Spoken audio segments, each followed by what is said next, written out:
আনন্দিত কেন, যাদের হাতে আপনার বন্দুক, পিস্তল, গ্রেনেড, AK-47, তারপরে ধারালো হাতিয়ার এই সমস্ত ছিল, তাদের হাতে দেখলাম এখন হচ্ছে ডিম, তাও কি পচা डिम। आखिरकार इस मुल्क की जनता ने उनके हाथ से बंदूकें निकालकर सड़े हुए अंडा बिठाई दिया।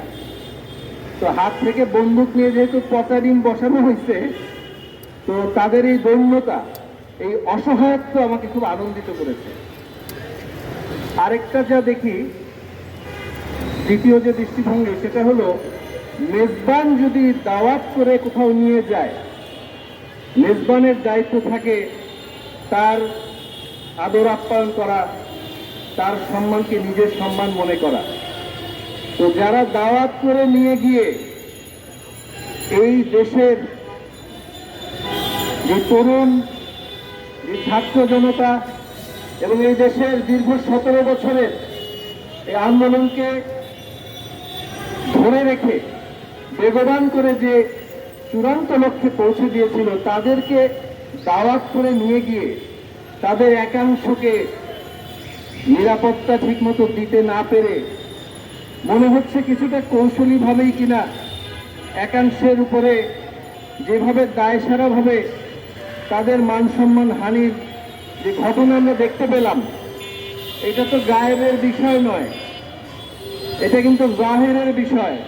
আমরা জাহেরে দেখতে পাচ্ছি মেজবান ঠিকই সুন্দরভাবে কোনো একটা দিক দিয়ে এক্সিট নিয়ে চলে গেলেন, আর মেহমানকে এমনভাবে ছেড়ে দিলেন, আমরা তার পরিণতি দেখতে পেলাম।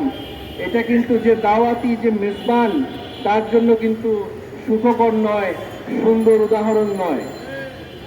পরিশেষে একটা কথা বলে যাই ভাই, একটা খেলা যখন হয়, ধরেন ফুটবল খেলা, দুইটা দল থাকে, একটা দল যদি ফাউল করে, কেউ বেশি করে কম করে, খেলা কিন্তু বন্ধ করা হয় না।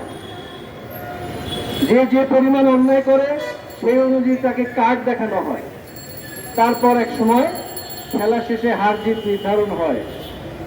কিন্তু সেই খেলার যদি রেফারি থেকে শুরু করে লাইন্সম্যান, থার্ড রেফারি সবাই যদি সেটার সাথে একটা পক্ষ নিয়ে জড়িত থাকে, সেটাকে বলা হয় match fixing, match making, engineering.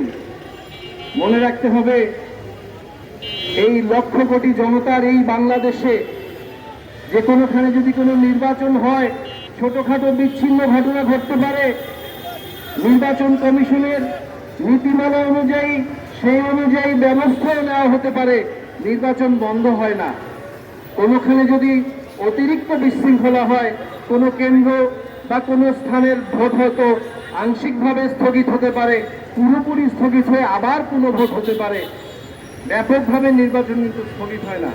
কিন্তু এই নির্বাচনের যারা কুশলী, এর যারা রিটার্নিং কর্মকর্তা, পোলিং কর্মকর্তা থেকে শুরু করে দায়িত্বশীল যারা আছে এবং সেখানকার যতজন সেটার প্রশাসনিক দায়িত্বে আছে, তারা যদি কোনো একটা পক্ষ নিয়ে একটা প্রার্থীকে ভেতরে ভোট গণনা করছে, আরেকটা প্রার্থী কারাগারের সেই শিকলের মতো বাহিরে ঘন্টার পর ঘন্টা দাঁড়িয়ে থাকছে, এটাকে বলা হয় ইলেকশন ইঞ্জিনিয়ারিং। তাই মেজবানদেরকে বলবো, এবার কিন্তু ইঞ্জিনিয়ার হওয়ার চেষ্টা করেন না। এবার বাংলার আপামর জনসাধারণ এতেকাফের মতো 2 দিন আগে থেকে সেন্টারে অবস্থান নিয়ে তার এই 15-17 বছরের না পাওয়া সেই অধিকার আদায়ের জন্য এতেকাফের মতো অবস্থান নিয়ে ভোট দিয়ে গণনা দেখে রিজাল্ট নিয়ে বাড়ি ফিরবে ইনশাআল্লাহ। সবাইকে ধন্যবাদ।